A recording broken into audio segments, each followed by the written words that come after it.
What's going on to all my beautiful people? My name is Francisco and I'm your host today, and welcome back to 5 o'clock Thoughts. And I apologize for that because I have my dog in here and he is absolutely destroying his toy. Aren't you, little booger? Hold on, say hello to the camera. Come here. This is my puppy. His name is Rost. He is going to be turning 3 this year. Okay, go back. Go ahead and roll the intro.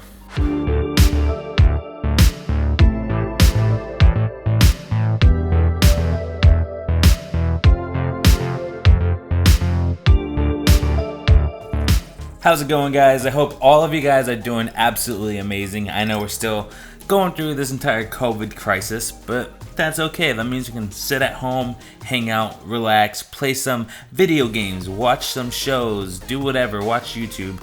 Whatever you can do at home, just stay home, help flatten the curve. But on that note, today's topic is going to be video games. I have been playing video games since I was... The answer to that question is yes. Anyways, I have been playing video games since I was 6 years old. So I've been playing video games for a very long time. But in the past couple years, my count of video games, the type of video games I play, has gone down drastically. I've only been playing the most popular AAA titles: Fallout, GTA, Call of Duties. Let's see. Skyrim, of course. Everyone's played Skyrim. If you haven't, then you're a nerd. Just because I said that, I kind of think it's funny how the word nerd has changed. Before, nerds are those guys in school that all they did is play video games after school and do absolutely nothing afterwards. Now that's kind of the norm. After school, a lot of people go home and play video games, whether it be on Xbox, PS4, or even PC. If you don't play video games nowadays, you're kind of looked at as a nerd because you're not doing that. But anyways, as I was saying, there are some gems out there that I have not played. My girlfriend has played all the infamous games, and she absolutely loves them. I have never played them myself, so I have no idea how the story... She's explained it to me. I know a little bit of it, but I don't know that much about the story, and it sounds really damn cool. I played a little bit of The Last of Us, and also keep in mind, I don't have a PS4, at least yet. That is the reason why I haven't played these games. I don't have a PS4, but there are some exclusives out there that I really want to play. But I'm kind of going to give you my top 5 on the 5 video games I have loved the most. So let's go ahead and jump into that. Similar to my last video, these are in no particular order. These are just some of the games that I have played that have the most amount of hours put into them. And let's start off with number 1. Call of Duty Modern Warfare 2. I started playing that game in 6th or 7th grade.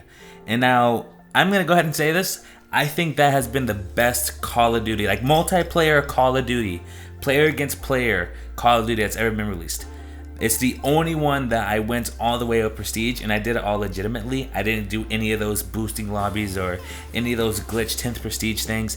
All of that was my hard work and dedication and my sleep deprivation kicking in. That game was absolutely amazing. Let me tell you all I did just so I could play that game longer. In the summer, from going from middle school into high school, what I would do is I would stay up playing video games until 7 in the morning. I used to live in a small town that everything was pretty close to each other, and the gas station that was right next to my house would open at 7 o'clock. If you hear that squeak, it's my dog playing with his toy. At 7 a.m., since I knew the gas station was open, I'd go, jump the fence, walk 5 minutes to the store, buy 2 amps. If you don't know what amps are, they are energy drinks. I would buy 2 amps, drink 1, come back, play video games until 9 a.m., go back to bed, and wake up at 6 p.m. Those were the days, man. Playing freaking Call of Duty all night, 1v1 on Rust, quickscopes only. Those days were absolutely amazing. I have a total of 46 days played in Modern Warfare 2. Let's do a quick calculation on how many hours 46 days are. That is a total of 1,104 hours I've spent on Modern Warfare 2. And that isn't even the highest amount of hours I put into a game. But that game was absolutely amazing. That's the one I have the most memories in. And I was a kid and I was playing it, so it's perfectly fine for me to play all day and night. It was insane, dude. Those quickscope games where you go into search and destroy and just quickscope, those were amazing. But on to the next one. And since I mentioned that there's another game I have more hours in, let's just go ahead and say it.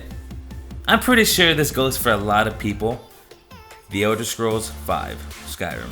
God, dude, I remember playing that game when it first came out on the release date of it, which was 11/11/11. which is about to be 8 years since it came out. That's wild though, because that game is still incredibly popular today.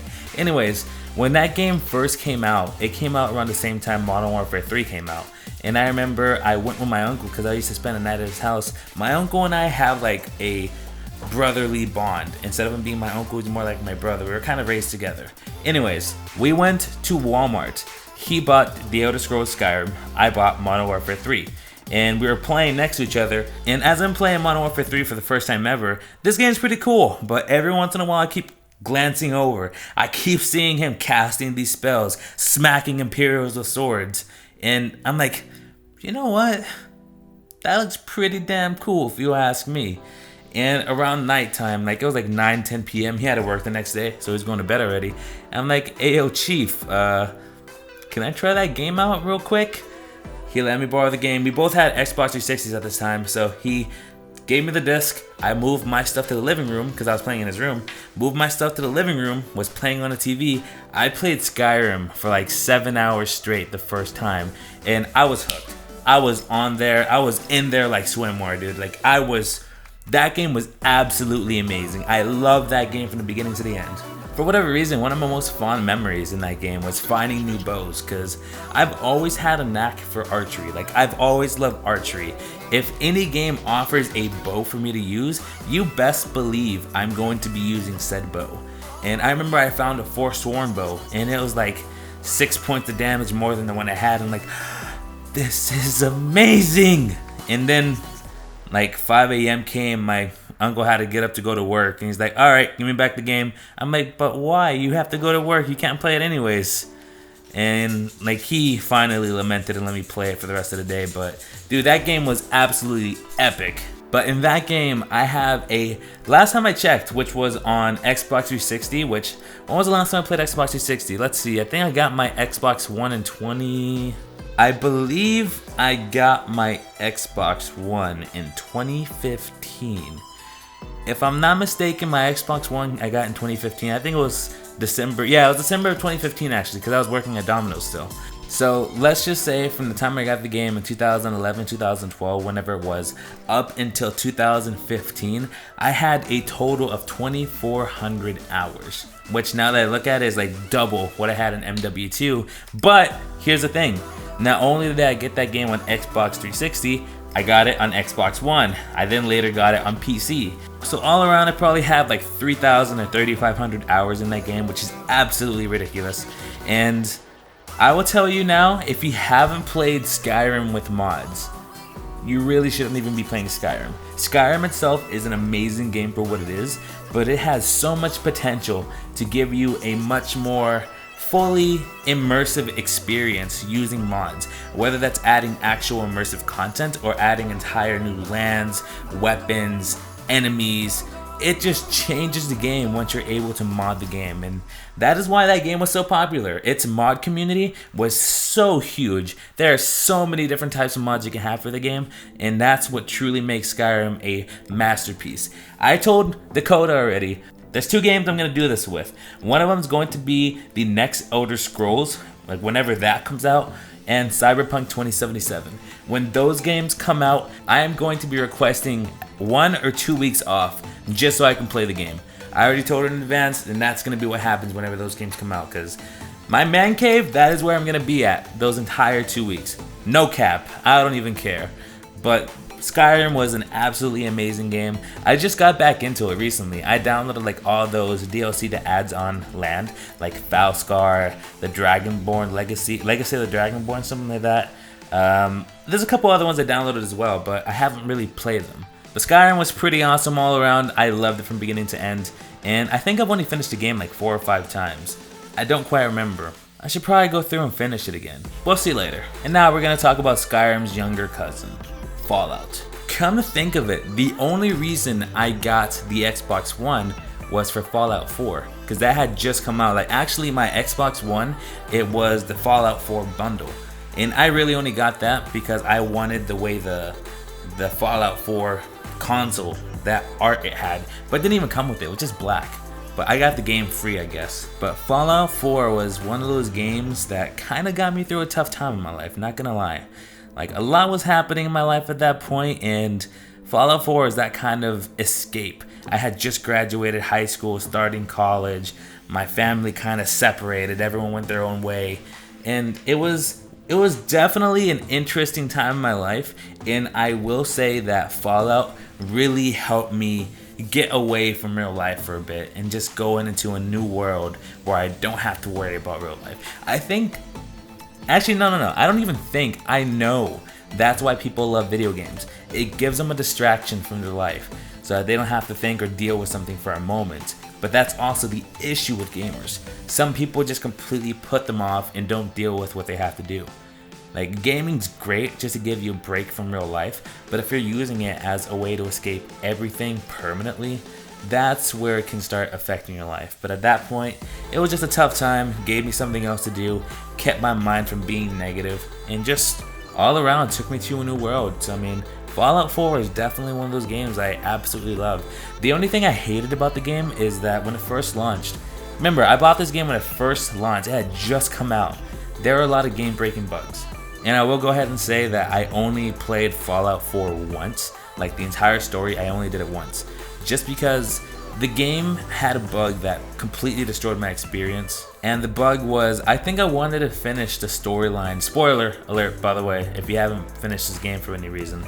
I wanted to finish the game with the railroad, I believe. Yeah, I wanted to finish the game with the railroad. That's the faction I wanted to finish with. But then at the end of it, for whatever reason, I couldn't talk to the lady that ran the railroad. So I couldn't do it. Like, it never gave me that quest marker. And even though I reloaded, retried, tried loading it again, it never did it. So I ended up having to finish the game with the Minutemen. And I mean, I finished the game, but not the way I wanted to. And because of that, I kind of never went through and tried finishing it again. But Fallout 4 is definitely one of those games that can really immerse you. That game did include some mod support, but that didn't come out until like after I finished the game. But even then, the game itself was pretty damn good. I haven't played it with mods yet, but I'm sure that will completely enhance my experience. Who knows, maybe I'll go through and play it again. Speaking of Fallout 4 though, my friends and I have started playing Fallout 76, so if you're interested in watching us play, leave it in a comment down below. Maybe I'll start streaming it, we'll see how that goes. But yeah, Fallout 4 is pretty damn good, not gonna lie. And now, we are going to talk about everyone's favorite white-haired person. Geralt of Rivia, Gwynblade himself, Butcher of Blaviken, The Witcher 3.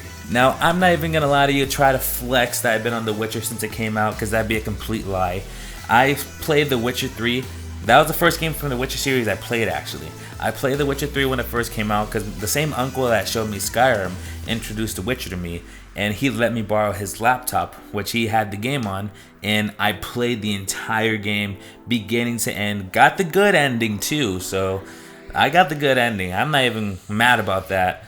But the game itself was absolutely amazing. The storytelling, the way it's driven, the game all around was amazing. So if you haven't played that game for any reason, I don't know why you haven't played it unless you're not into those kind of games, but it's definitely a long one too. But the developers, CD Projekt Red, they went absolutely ham, eggs, and cheese in that game, and it really showed. It really paid off. I think it said that it took them a total of like 5-6 years to develop the game, but even though they took that long, the game itself is completely worth it. The art style is beautiful, the combat is amazing. I love the game from start to finish. That is also one of those games that does have mod support, but they're not as extensive as like Skyrim or Fallout. The only thing that they have is going to be like overhauls for graphics, giving you different texture packs, making it look more realistic. They don't quite have like all those cheater things that like Skyrim or Fallout has, because the game is all around a better built game. It doesn't quite need those things to run right. But I mean, The Witcher 3 itself, that's actually one of those few games I have gone through and played multiple times. And the DLC that they released for that game were pretty much another Witcher game in total. Blood and Wine was a very all-around amazing DLC. It's one of those things that you kind of have to like really think and read the story, see how it's going, and you get a good understanding of the characters that you come across. And like the first time I played through it, not gonna lie, I for whatever reason just wanted to rush through the entire game. That was my mistake. That was dumb of me because I missed a lot of the content. Then the second time I went through and played it, I understood a lot more because I took it a little bit slower. There's no rush when you play these games also. So I took it a little bit slower, listened, read, made choices, and I got a much better understanding of the story. Like, Blood and Wine was pretty damn awesome. Like, what was his name? Gunter Dim, I believe. That dude is awesome. I really like him as like the main antagonist. I thought he was really well written. And I don't know if you guys have noticed, Gunter Dim, G-O-D.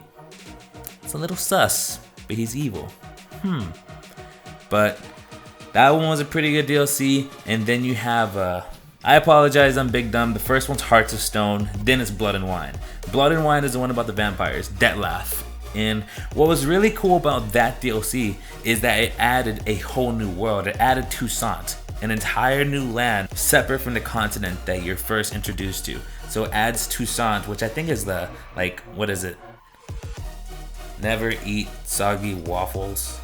Or is it never eat? I don't remember. It's this way, which is opposite for you guys. Whatever, east. It's like east of the main continent, whatever. Now that DLC was absolutely amazing. There are so many different endings for the DLCs and the main game itself. I think total, like the amount of endings total to like 40 different endings for like the DLC and the main story. So that's a lot of different results you can get. I've only had like the main ones that I've had, like where Anna Henrietta and the other girl both die. I haven't had the one where they both live. Like, I've had a lot of the good endings, but on the second DLC, I couldn't get both of them to live. I don't know what choices I made wrong. But The Witcher 3 is definitely one of those games that you should play if you like RPG, fantasy, sword fighting games. Also, what I really liked about The Witcher 3 was the fact that even though I had not played The Witcher 2 or 1 yet, it gave enough backstory from the characters that I could understand what their past was like without playing the video games, because it still gave you an understanding of each character. Now, if you did play the games, of course, it's gonna flow better. But like after The Witcher 3, once I was done with it, once I gave the laptop back to my uncle, I did go through and download The Witcher 2. And I will say, from one generation to another generation, they improved a lot. Like, it was a much better designed video game. The Witcher 3 is a lot better designed than Witcher 2. But even then, The Witcher 2 still had a great story. Like, it was all around great as well, but The Witcher 3 is just that much better. Now we are done with that, and that leads us to our next one. Resident Evil 4. Resident Evil 4 is one of those games that, like, I think that was the first video game I got for myself back on PlayStation 2. Like, I had played Resident Evil 2, I didn't play 3, but then I played 4. And I will go ahead and say this, at 7 years old, playing Resident Evil 4, that was the most thrilling and terrifying thing I have ever played. Like, hold on, before I get into like talking about the game itself, let's see, how many times did I buy this game?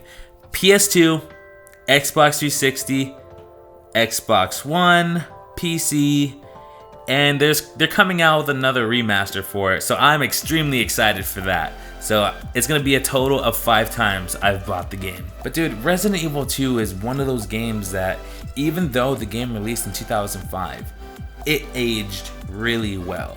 Leon S. Kennedy is probably my favorite protagonist from the Resident Evil series. And also, I think Resident Evil 4 was, besides Resident Evil 7, Resident Evil 4 I think was probably the best mix of horror, thriller, suspense, and action all together. I think that provides us with the best mix of it, because I feel any game after that, besides 7, once again, they kind of oriented it towards action, which isn't bad, to be honest with you. It's not bad, but Resident Evil itself is known for being a horror type game, so getting rid of the horror element moving forward into the newer games, I feel they kind of messed it up in a way. But I mean, they've all been great in their own way. I didn't care for 6. I don't think anyone cared for 6. That was a kind of a weird one. But Resident Evil 4 is still what I claim to be the best Resident Evil. The story all made sense. There was really no plot holes that I remember.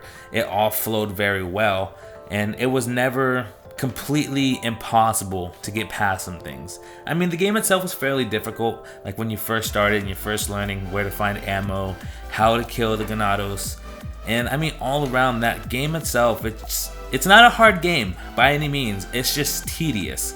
You just have to learn how to fight the enemies you're fighting. Like, I remember the first time I ever fought a regenerator. those things were the creepiest things I had ever seen. Like, they had like, what, 5 leeches in them that you had to kill, and the easiest way to kill them was with the infrared scope, something like that. But that game was awesome. And then, like, after you finish the main game, you have all these other like side games, mini games, like the Mercenaries. You have Ada's Assignment, another story by Ada, and I think there's another one after that. But like, point being, that game was probably the best game I've ever played. But that game was completely epic, and the moment that they dropped that game, that's a remake, Resident Evil 4 remake, once they drop that, I am all in. I am buying it. I'm playing it all night. I've loved that game forever, and it'll always be one of my favorite games. With all that being said, I am interested in hearing what you guys play. Go ahead and comment down below your favorite video games, and I want to check them out because I do need to find new things to play. But that is pretty much it for this video, guys. If you like this, you know what to do. If you want to keep up with 5 o'clock thoughts, go ahead and hit that subscribe button. It is a show I'm striving to do at least once a week. So if you're interested, hit subscribe. But that is it, guys. I'll see you guys in the next video. You guys have a great day, and remember, don't stop believing. Peace.